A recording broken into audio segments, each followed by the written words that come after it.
Olá, boa noite você que está nos assistindo pelo canal do YouTube e você que está aqui presente com a gente. Hoje chegamos a mais um capítulo do livro Os Mensageiros, da série A Vida no Mundo Espiritual do André Luiz, gravada todas as quintas-feiras às 19 horas no Lar Espiritual Serra de José, na rua Evaristo da Veiga 266, vocês ouviram? Pois é, Evaristo da Veiga 266, isso é para ver se eles estão acordados, né? Não estão em desdobramento. E hoje, né, como eu disse, chegamos a mais um capítulo 33, a caminho da crosta, né? Eles vão descer a crosta, depois a gente vai falar sobre esse brinquedinho aqui. Mas antes de qualquer coisa, né, vamos fechando os nossos olhos, deixando todos os problemas do dia do lado de fora da casa, e vamos nos focar só nesse momento, nessa nossa roda de conversa. Certos de que nada é por acaso, que aqui sentados, aqui acompanhando essa aula, estamos recebendo algum tipo de tratamento, porque essa casa, esse salão foi preparado pelos nossos amigos espirituais para nos receber. E agradeçamos sempre por todas as benesses recebidas por eles. Que assim seja, graças a Deus e graças a Jesus. Bom, então chegamos ao capítulo 33, a caminho da crosta. E aí a gente vai na leitura, né, para vocês poderem acompanhar. Após nos refazermos pela manhã, né, teve no capítulo anterior nós vimos a apresentação musical, né, tanto de Cecília como de Eulália, né, e dormiram, porque lá se dorme, né, eles ainda precisam, porque eles ainda não são espíritos tão evoluídos aqui, assim, que não necessitem descansar, eles precisam. Então, após nos refazermos pela manhã, considerando a viagem ainda longa, despedimos-nos comovidos. Pelo menos quanto a mim, podia afirmar que me afastava com mágoa, tão belas as lições ali colhidas. O termo mágoa, não mágoa de machucar, né, de estou magoado, de machucado. Triste, tristeza por ter que ir embora, né? Lembrando sempre que o relato é de André Luiz. Alfredo e a esposa, no caso Ismália, nos abraçaram, sensibilizados, desejando-nos jornada feliz e êxito no trabalho. Vários amigos da véspera estavam presentes, saudando-nos jubilosos. Tomamos o carro.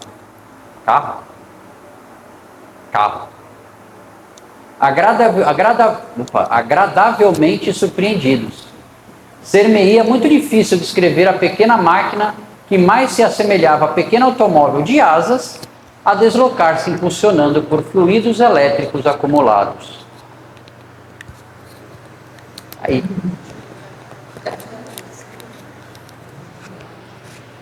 Isso em 1900 e bolinha, né? 1900 era Cid Almeida. É. Mas essa foto, esse desenho, é o desenho que ele passou? Não, isso é IA mesmo. Isso aí foi IA mesmo. Eu peguei esse trecho aqui, ó. Se assemelha a pequeno automóvel de asas a deslocar-se impulsionado por fluidos elétricos acumulados. E pedi para a IA gerar essa imagem. Não fez nenhum desenho. O único desenho que nós temos, que não é também, quer dizer, deve ter sido intuído de alguma forma, é esse aqui, ó. Esse quem fez foi o Mozart Couto, tá? Ele fez esses desenhos, não só de Nosso Lar, como mensageiros, missionários, eu não sei até quanto ele fez. Ele fez esses desenhos, né? Então, ele fez os desenhos por intuição, né? Possivelmente ele deve ter sido intuído. Sempre se a gente é intuído de alguma forma, né? Ele andava bem rente ao solo, né? Que nem os trens do Japão lá, aqueles trens falam. E aqui são 3 lugares, tá? Na frente o Aniceto e atrás o André Luiz e o Vicente. Aí, ó. Vocês acreditam que podem ser OVNIs? Os UFOs? Aquilo que não, os objetos não identificados. Objetos voadores não identificados. Pode ser uma relação com isso? Podem ser. Quando a gente usa o termo extraterrestre, né? Os espíritos são extraterrestres, né? Podem ser considerados extraterrestres. Como todas as...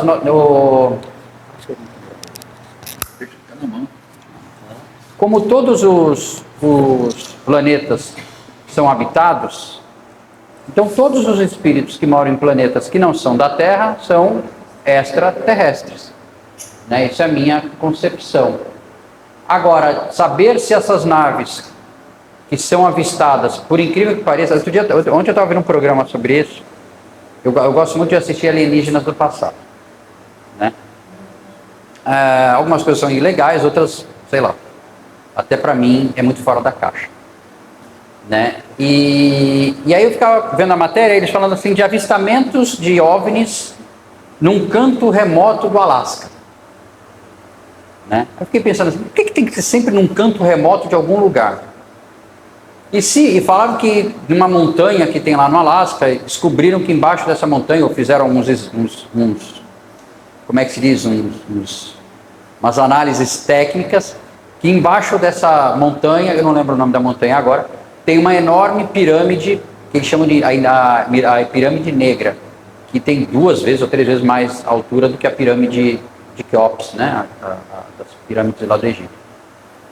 E aí eu fiquei pensando assim, poxa, se estão desconfiados disso, por que não vão, quer dizer, por que não vão investigar? E se for investigar, também devem ter escondido. Mas aí eu fiquei pensando, se naquela montanha existe uma alta atividade extraterrestre, de OVNIs para lá, para cá, por que alguém não bota uma câmera filmando para ver se a gente vê isso direito? Né? Porque é sempre em locais, e eu não duvido que tenham, tá? Eu não duvido que tenham, mas eu fico sempre pensando, por que é só imagens tremidas, é umas imagens embaçadas, a gente nunca vê imagem e clara. os portais? Porque diz que tem um portal em Peruíbe, tem um portal aqui na Ilha Porchá, e teve uma época, uma semana... Na Ilha Porchá eu ia muito, mas fecharam. Não. Era uma boate que tinha lá. Não, isso é sério, porque teve uma semana de avistamentos. Teve uma semana que um monte de gente viu. E tanto uma amiga minha, que era professora de ginástica, ela morava no prédio da praia, naqueles prédios. E a semana toda, aí quando ela chegou um dia de noite, o porteiro falou assim, Nina, olha... Hoje não parou. Ela falou assim, pois é. Quer dizer, o pessoal viu. Não era uma coisa, muita gente viu. Eu não duvido que tenham avistamentos. Não é essa a minha questão. É por que ninguém nunca consegue fazer uma filmagem decente? É porque às vezes não é... Você pode ver e eu não. Depende da... Eu não escutei o que ela falou, desculpa. Ah, não, sim, claro.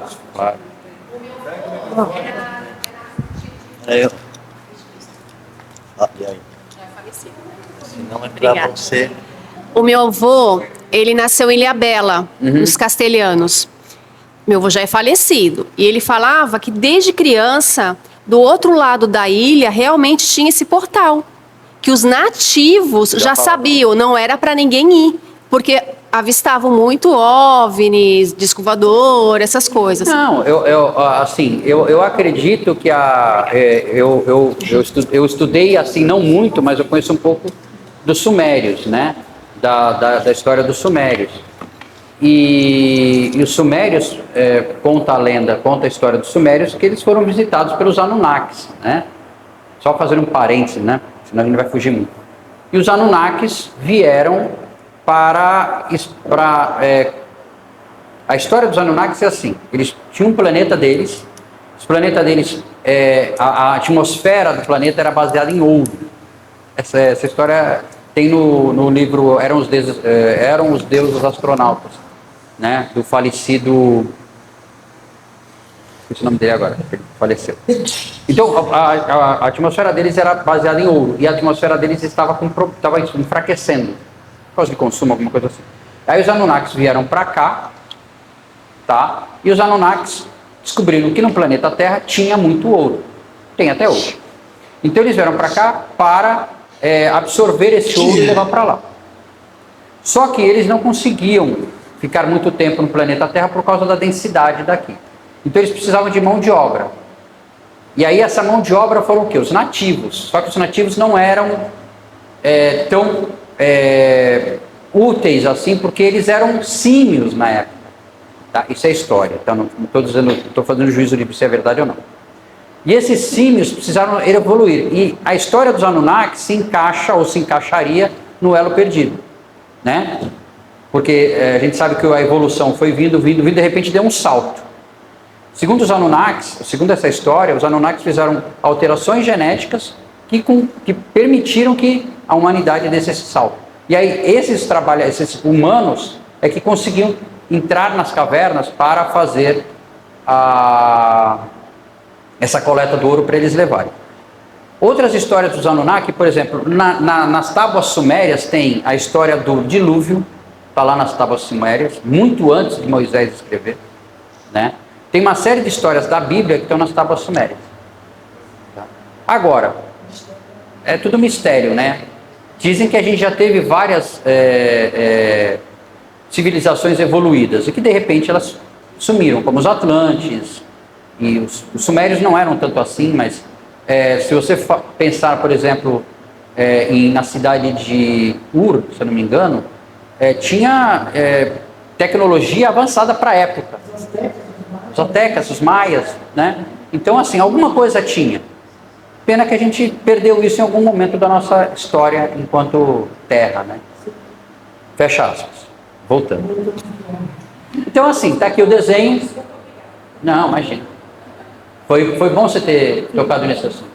E esse negócio que eu falei de não ter as imagens é para instigar mesmo, porque assim, é claro que ninguém vai imaginar que um dia pode até acontecer, de um dia um disco voador vai descer no meio da Praça da Independência e falar assim: oi terráqueos, me levem ao seu líder.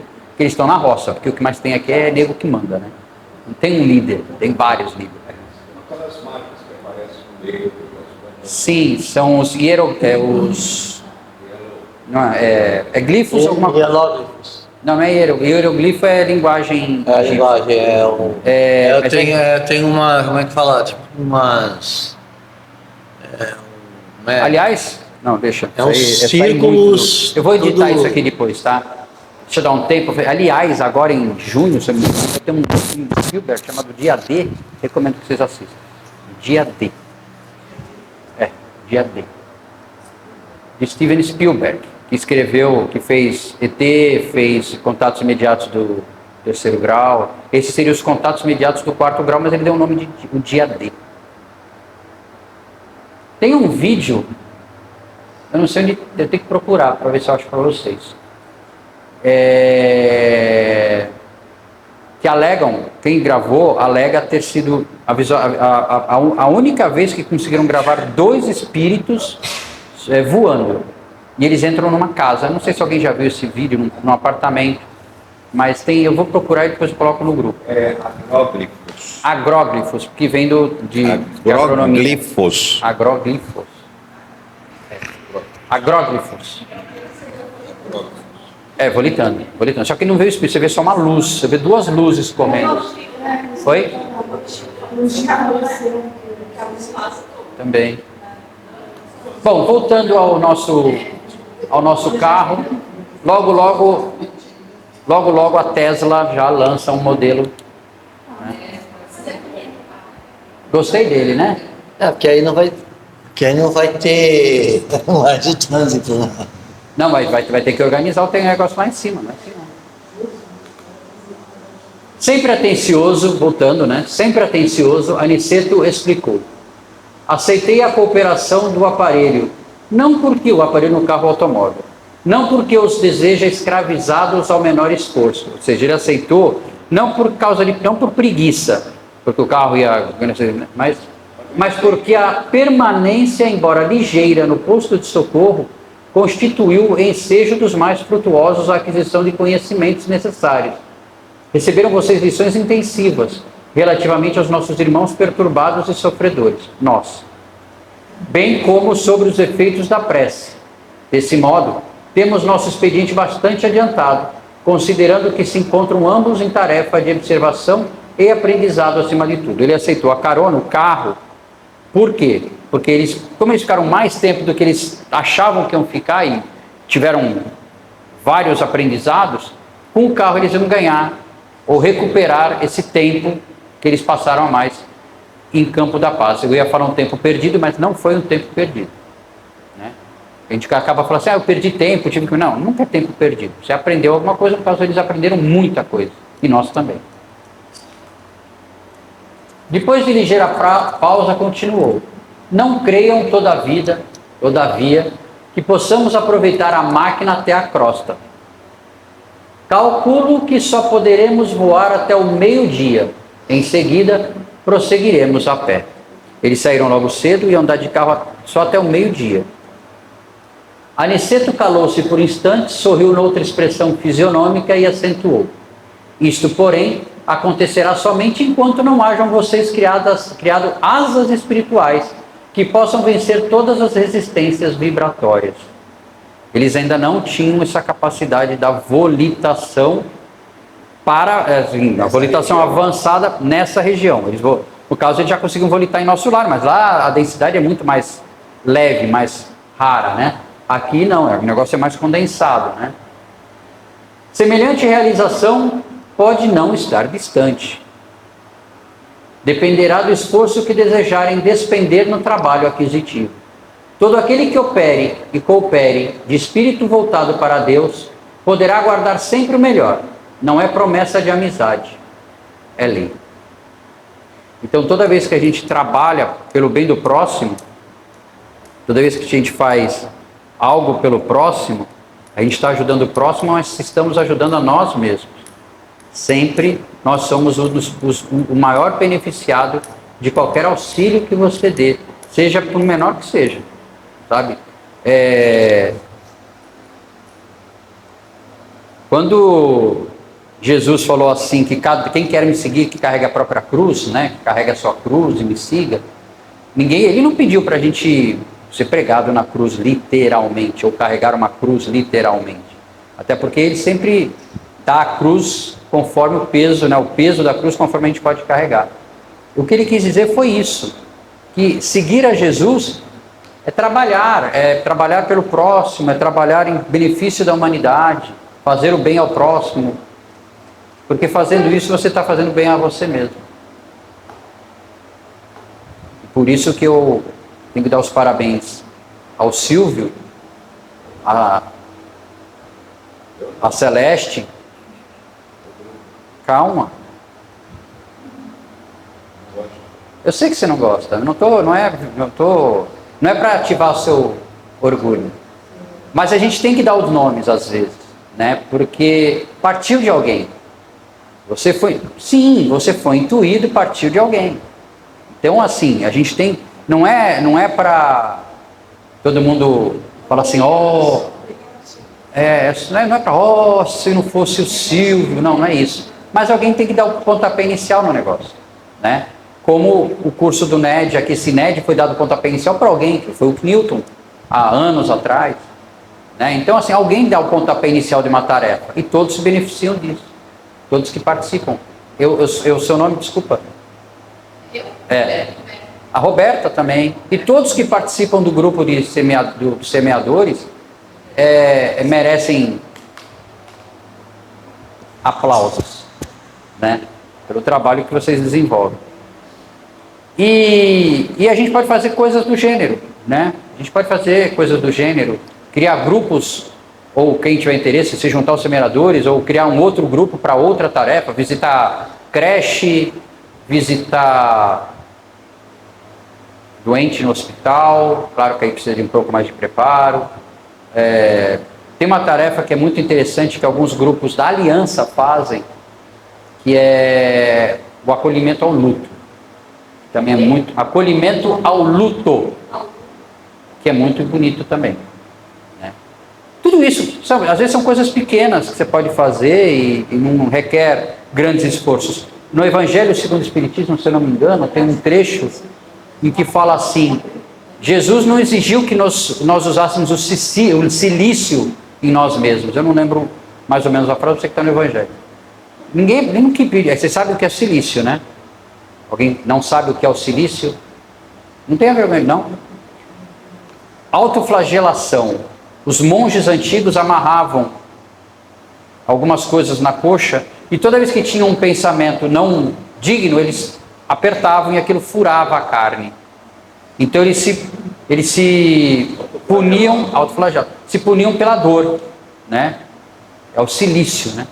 Quem viu o filme Código da Vinci, tem o fantasma, né?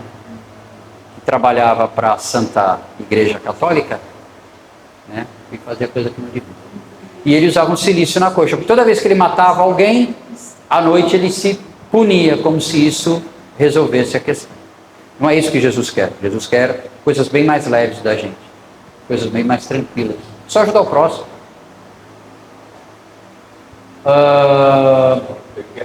Sim.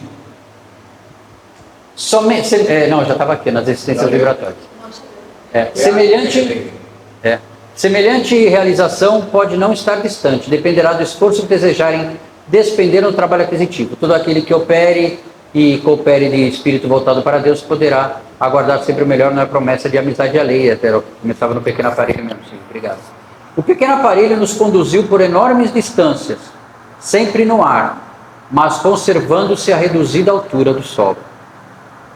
Quase precisamente ao meio-dia, estacionamos em um humilde pouso, destinado a abastecimento e reparação de maquinária de natureza daquela em que havíamos viajado. Tem oficina, gente. Oficina mecânica de carro no mundo espiritual. É interessante essa pequena altura do solo. Desculpa, eu esqueci. É importante ver que essa pequena altura do solo é para o campo magnético. Sim. Para ele poder aproveitar esse campo magnético do solo. Como hoje a gente já tem os trens os trens no Japão e em outros lugares que utilizam o magnetismo para se locomover. E por isso que alcançam velocidades extraordinárias. Porque não tem atrito, né? É. Quem já usou pendrive aqui? Pendrive? Pendrive. É gravado através de magnetismo. Não tem mecanismo lá dentro. Tudo mecânico. Por isso que se você pegar um pendrive e encostar numa caixa de som, um celular, rádio, tudo. Porque desmagnetiza. Quase precisamente ao meio-dia estacionamos, isso eu já falei, né? Estacionamos um meio de pouso destinado a abastecimento e reparação de maquinária de natureza daquela em que havíamos viajado, então lá tem oficina mecânica também. Despediu-se de nós o condutor, que nos desejou boa viagem, preparando-se para regressar. A paisagem tornou-se então muito fria e diferente. Não estávamos em caminho trevoso, mas muito escuro e nevoento. Tomara-se densa atmosfera, alterando-nos a respiração. A respiração começou a ficar mais pesada. Aniceto contemplou conosco a vastidão caliginosa e falou com tom grave. Caliginosa de calo mesmo, de calo, doída, machucada, aquela bem acidentada, né? Acidentada, isso, obrigado. Com 4 horas de locomoção estaremos na costa.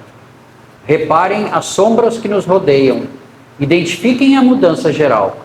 Infelizmente, as emissões vibratórias da humanidade encarnada são de natureza bastante inferior, em nos referindo à maioria das criaturas terrestres, nós. E estas regiões estão repletas de resíduos escuros, de matéria mental dos encarnados e desencarnados de baixa condição. De novo, nós. A gente é que gera isso aí. Quando é que a gente gera isso aí? Pensamentos e ações. Mais pensamentos também. Atravessaremos grandes zonas, não propriamente tenebrosas, mas muito obscuras ao nosso olhar. Daqui a 2 horas, porém, encontraremos sinais da luz solar. Nossa peregrinação, francamente, foi muito pesada e dolorosa. E somente aí avaliei, de fato, a enorme diferença da estrada comum que liga a crosta a nosso lar e aquela que agora percorríamos a pé, vencendo obstáculos de vulto. Tem uma estrada que liga a crosta ao nosso lar, que é outro padrão. Tem uma outra condição, tá? até para facilitar o deslocamento. Mas aqui, como eles estavam vindo de um posto de socorro que já ficava na crosta, eles tiveram que enveredar por essa zona trevosa, digamos assim.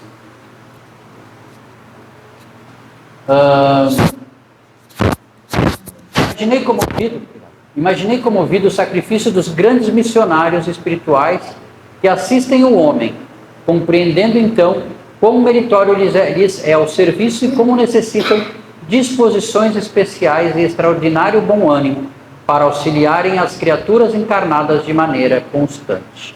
Alguém já agradeceu o anjo da guarda ou o mentor pessoal? Olha o trabalho que ele tem para estar do nosso lado ou para nos auxiliar quando a gente precisa. Pois é.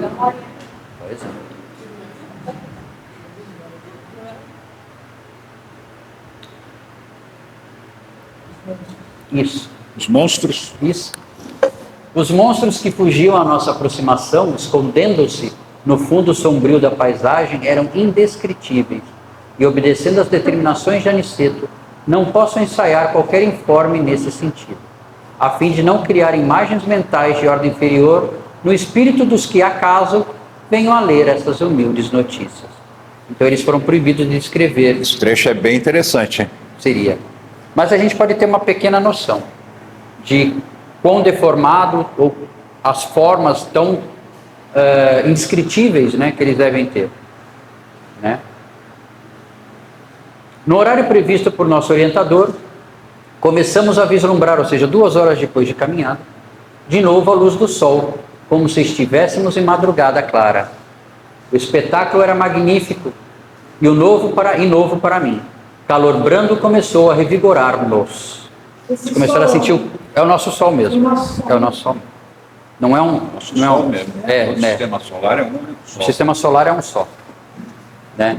Então Aí assim, você por vai ver exemplo, a observação que ele vai fazer sobre o sol. Aí mais para frente você vai. not spoiler. Não, eu só estou falando que ela vai Sim, continuar mas a história. fiquem atentos, fiquem atentos. Fica ligado aí. Fiquem atentos.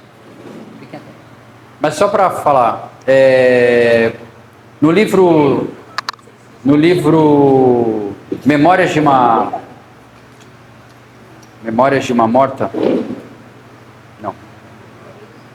Como é o nome do livro da mãe do Chico? É Memórias de uma Morte. Memórias de uma Morta mesmo, né? É. De Maria João de Deus. Ela relata quando ela vai para um outro planeta, né? E ela relata o caminho. É o planeta. Não é um outro local, não é um outro sol, não, é o nosso mesmo, né? E só existe esse sistema solar para nós, encarnados e desencarnados. Cartas de uma Morta. Né? Obrigado. Beleza. Cartas de uma Morta, obrigado. Parabéns. Porque no universo tem planetas que tem um sol, não é? Sim, então, mas o sistema solar nosso é um só. É um só. Né? Não tem uma Terra, um Sol para nós e outro para eles. Não, é uma coisa só. Então, a luminosidade que eles estavam recebendo era a luminosidade do nosso Sol mesmo. Porque eles estão aqui, né? No nosso... Eles estão, como dizia Perto da gente, Allan né, Kardec, estamos à distância de um cotovelo. Tá. Estão tão próximos que nos acotovelamos a eles. Estão em todos os lugares. O espetáculo era magnífico e novo para mim, calor brando começou a revigorar-nos. Aniceto fixou o quadro maravilhoso dos raios de luz atravessando as sombras e falou de olhos úmidos. Agradeçamos ao Senhor dos mundos. Viu que ele não usa Deus como sendo só Senhor do nosso planeta. Senhor dos mundos, a bênção do sol, na natureza física, é a mais alta imagem de Deus que conhecemos. Temo-lo nas mais variadas combinações, segundo a substância das esferas que habitamos, dentro do sistema. Ele está em nosso lar, de acordo com os elementos básicos de vida, e permanece na Terra segundo as qualidades magnéticas da crosta. É visto em Júpiter de maneira diferente. Ilumina Vênus com ousadia. Avançamos, essa é a descrição, né, que o Silvio falou. Você viu que é um sol, é o mesmo sol que ilumina nosso lar, que ilumina Saturno, Vênus, né, que ilumina os planetas a qual o Sol consegue alcançar. Sim, senhor. Fala, E vou mais além. Ainda ontem estava comentando com a Celeste sobre isso.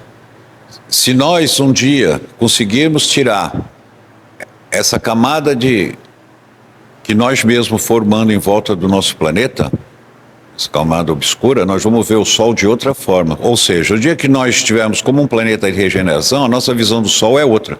Assim como André Luiz nos descreveu em Nosso Lar, quando ele viu o Sol pela primeira vez, que ele ficou maravilhado, porque lá não tem essa, que nem diz o Newton, essa egrégora, né? Pesada, essa massa pesada em volta. Então, por isso que ele ilumina diferentemente para cada planeta. Nós veremos o Sol de outra maneira. Veremos o Sol com uma luminosidade mais bela do que... Eu vi uma declaração do Chico, que ele perguntou para Emmanuel aonde Jesus morava. Aí Emmanuel falou para ele, no Sol. Será que é isso mesmo? Não sei. Eu não sei, porque eu não vou lá ver. Eu não vou fazer visitinha para ele. Mas dizem que, eu acho que, assim, eu vi, acho que foi o Geraldinho que falou isso, e que inclusive quando tem as reuniões crísticas, que não existe só o nosso Cristo, né? Existem outros Cristos nos seus devidos planetas, que quando tem reuniões crísticas é no Sol que se reúnem. Né? Se não me engano foi o Geraldinho Lemos que falou isso. Eu vi uma palestra dele. Avançamos comovidos e daí a algum tempo surgiu-nos o astro sublime, na posição que antecede o crepúsculo. Doutras vezes, viajando sempre através da estrada luminosa, é fácil de ser percorrida, em vista das possibilidades de volitação. Era volitação, tá? Desculpa a digitação. De volitação, não fizera maior reparo. Não tem alguma coisa errada aqui.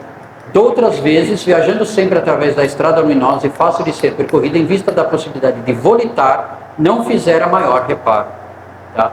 Agora, porém, que atravessara névoas compactas, anotava diferenças profundas. O que ele quis dizer?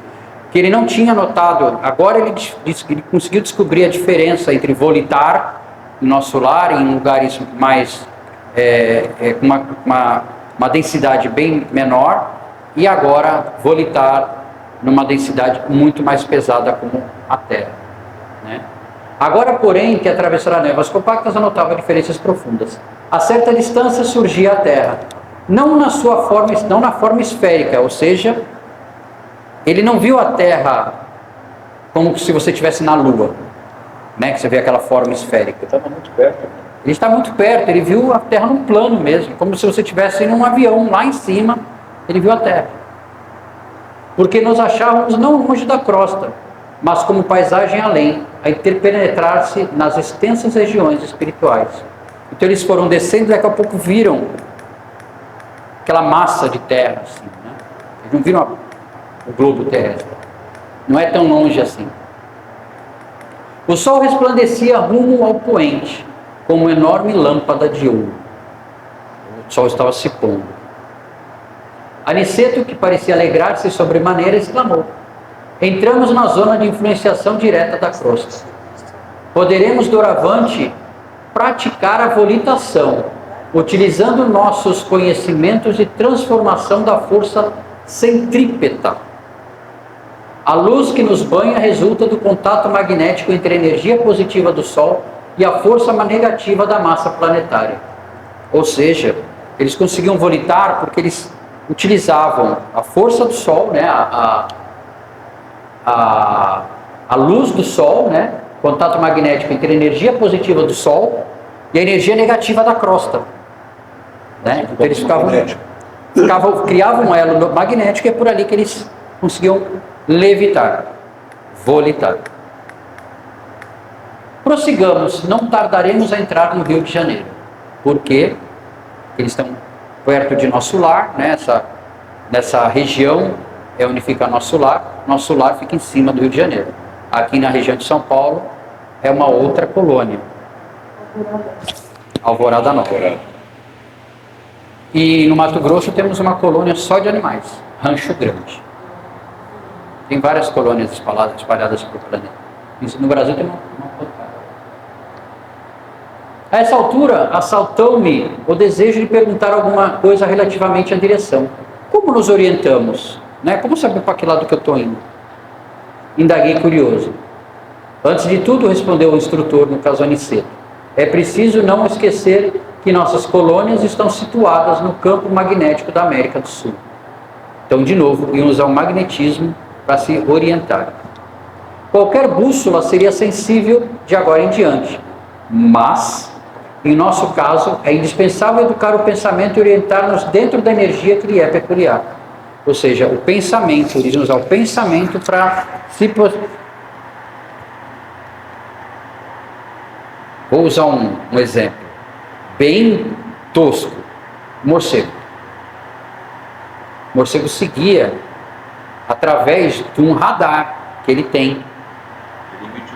Ele emite um som, o som retorna, então ele sabe se você está perto da parede, se está longe da parede.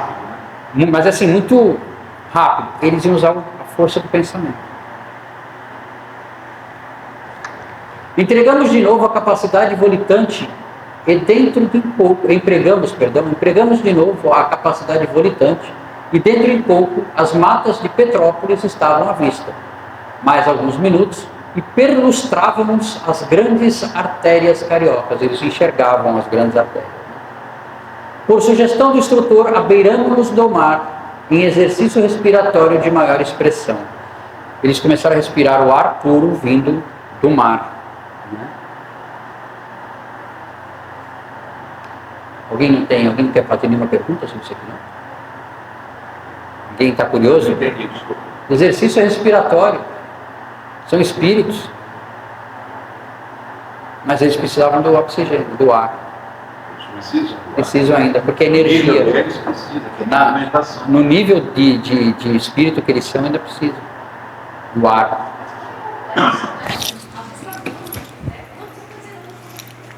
Mas é complexo. É complexo.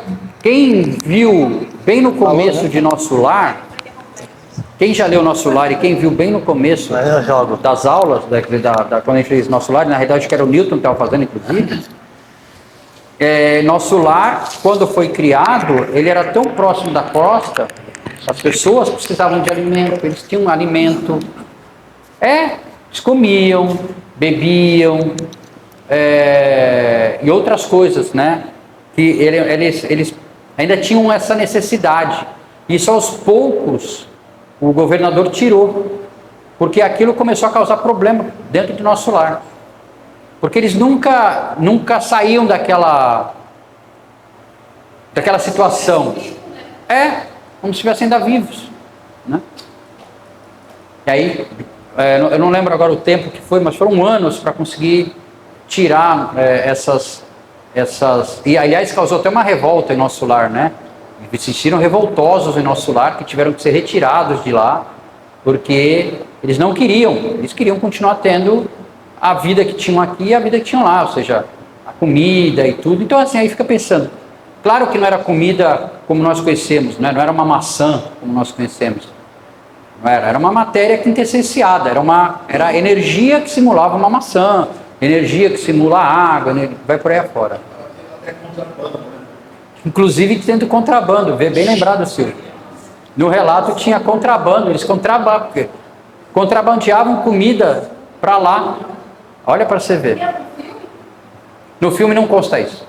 Já mostra lá. Como esse filme já mostra ele já no Rio de Janeiro, mostra muito pouco do mundo espiritual. Veja bem que nós estamos no capítulo 33 e agora que eles estão chegando no Rio de Janeiro. E mesmo assim, não é bem o que o filme mostra. O filme já mostra os personagens. Merecia uma série, não um filme, Aliás, comprar os direitos, né, da fé. eu acho que esse filme Missionário, Nosso Lar, foi perfeito. Eu acho que o Missionário não ficou tão bom assim. Poderia ser feito melhor. Mas eu acho que a verba... Mas tudo bem. Agora vamos fazer outro, né? O importante é a divulgação. O importante é a divulgação. Bom, Vicente e eu estávamos positivamente exaustos. Reconhecíamos que o esforço fora significativo para nossas escassas forças. Eles também se cansavam. Indiferentes à nossa presença, os transeuntes, nós, andando para lá e para cá, indiferentes, né? Cruzamos com André Luiz e não vimos. Os transeuntes passavam apressados, de mente chumbada aos problemas de ordem material. Ou seja, preocupados com seus próprios problemas. E não tem nada de errado com isso. Porque problemas nós temos, infelizmente. Também não eram videntes para ficar vendo espírito. Não, eram videntes para ver espírito. Mas, para você ver como eles conseguem ver o que a gente pensa, eles veem tudo da gente. E não só espíritos evoluídos, não são só espíritos do lado bom da força, digamos assim, né?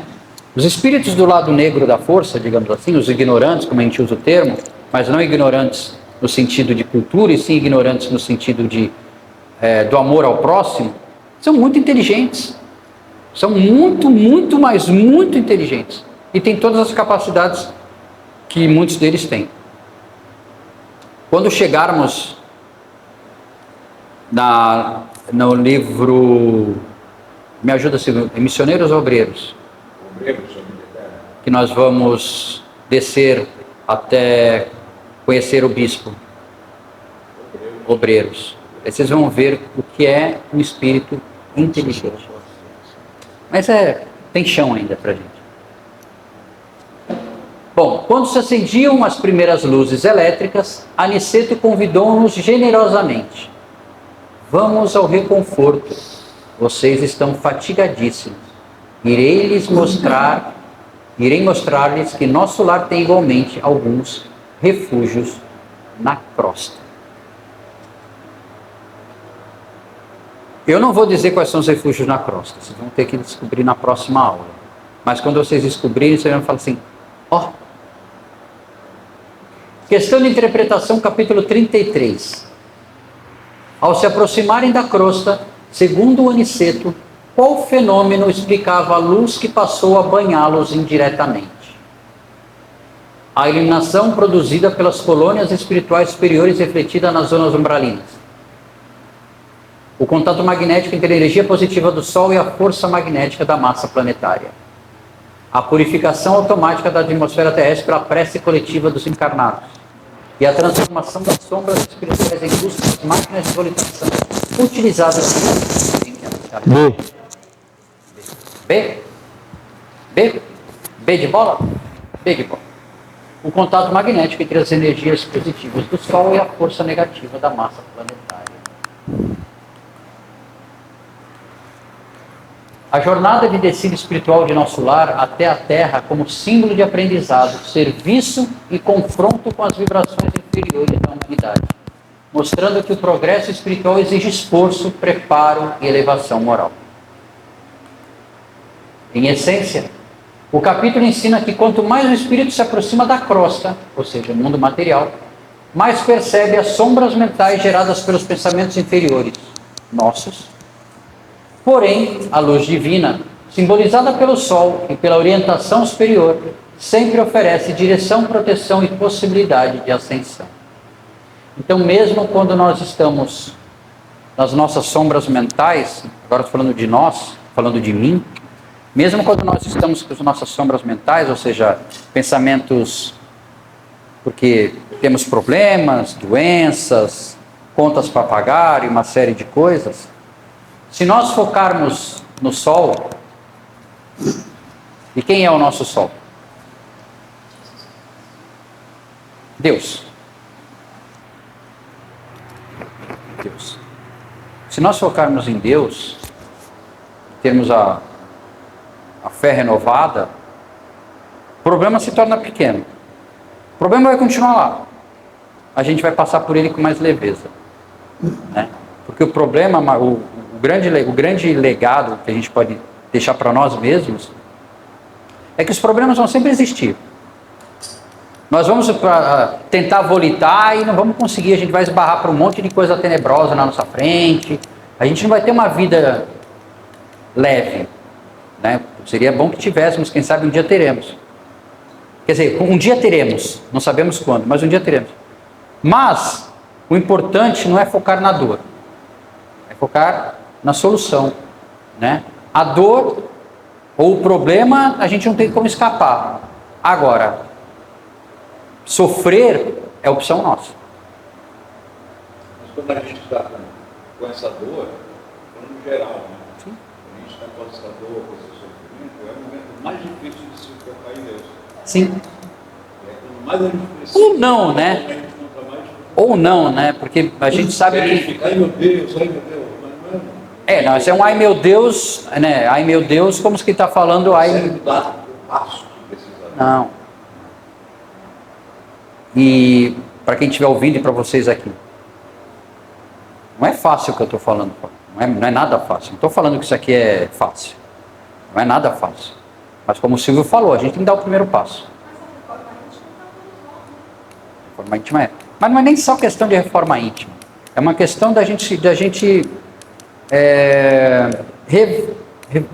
revalorizar, digamos, eu não lembro o termo agora, mas ressignificar os problemas que a gente tem. Porque problema a gente vai ter, gente. A gente não está aqui a passeio, aqui não é uma colônia de férias, aqui é uma... Jesus teve tantos problemas. O Chico falava, aqui não é uma colônia, ele não usava o termo colônia de férias, mas ele falava que aqui era uma assembleia de pedintes. A gente vive pedindo, nunca... Então a gente aqui não é uma colônia de férias, aqui é um hospital de doentes. Nós somos os doentes. Principais pilares do capítulo, que eu quis focar com o auxílio da nossa querida inteligência artificial que me ajudou e me ajuda muito a organizar as ideias. Aprendizado através da experiência. Aniceto mostra que o conhecimento espiritual não vem apenas da teoria, mas da vivência direta nas regiões de sofrimento e contraste vibratório. O que isso significa? Só a gente conhecer a doutrina espírita de cabo a rabo, a teoria não resolve. A gente tem que botar ela em prática. E mais uma vez, seguindo uma caravana, se doando em algum trabalho de auxílio ao próximo. Né? O sofrimento e o contraste vibratório. A gente tem que... no sofrimento do outro, quando a gente auxilia o outro, é que a gente coloca esse conhecimento espiritual, né, essa teoria, na prática. Esforço pessoal e conquista espiritual.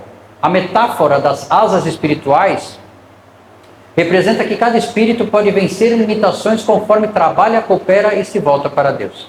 Então, para nós, nada é impossível. A influência mental da humanidade, nós.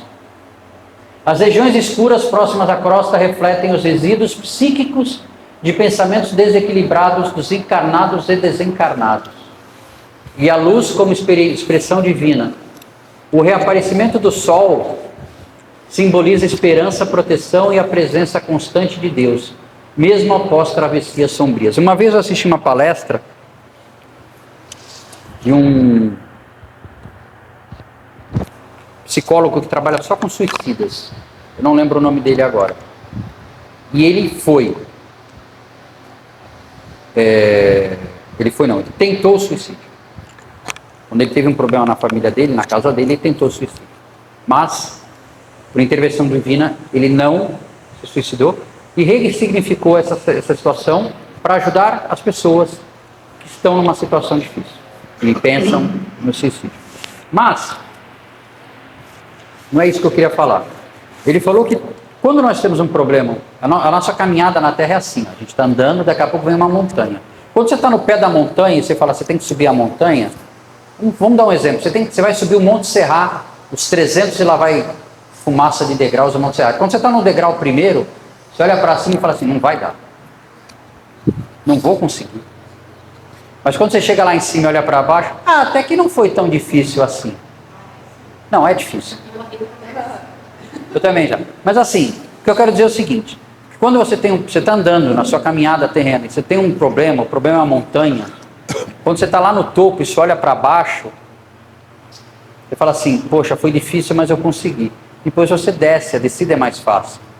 E aí você olha para trás e fala assim, poxa, foi difícil, mas eu consegui. Só que não fica feliz muito tempo, não. lá na frente vai ter outra montanha para você subir. E aí você vai ter que ter vai acontecer a mesma coisa. Você vai reclamar no começo, mas depois você vai falar assim, nossa, não foi tão difícil assim. Fala assim, desculpa. Eu queria só voltar um pouquinho no item 2, que Sim, quando claro. você colocou ele, eu lembrei de um ensinamento de Emmanuel. Então eu vou ler aqui, porque eu fui buscar na IA também. Por favor. O termo duas asas no pensamento de Emmanuel, mentor espiritual psicografado por Chico Xavier, refere-se aos dois pilares essenciais para a evolução e perfeição da alma humana, o amor e a sabedoria.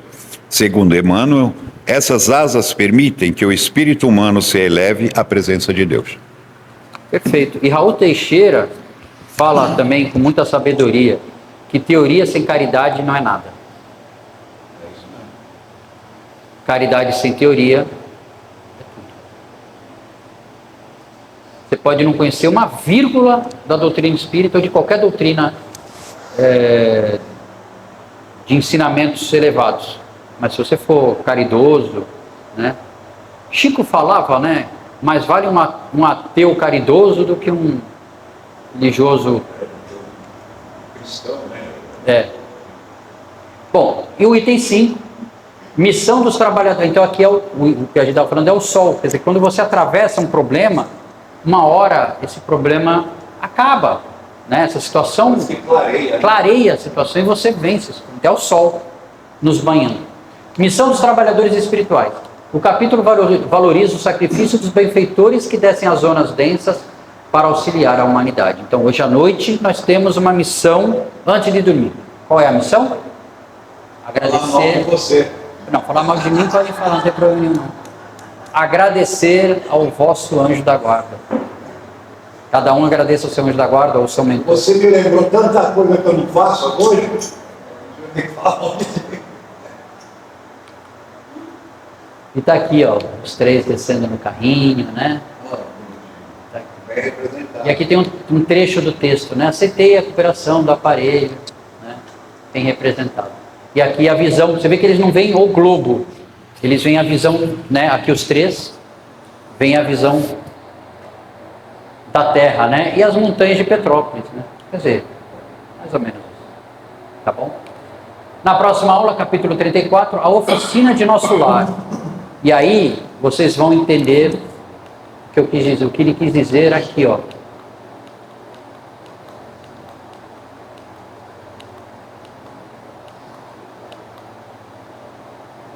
Vamos ao reconforto, vocês estão fatigadíssimos. Irei mostrar-lhe que nosso lar tem igualmente alguns refúgios na crosta, né? E a gente vai conhecer esses refúgios na próxima reunião, capítulo 34, oficina de nosso lar, tá bom? Obrigado a todos que nos assistiram até agora e a vocês que estiveram presentes. Conto com vocês na próxima reunião, na próxima quinta-feira, 19 horas, no Lar Espiritual Seara de José, na rua Não. Evaristo da Veiga 266. Você está querendo fazer jogral, né? Para ver se vocês estão espertos. Uma boa noite a todos.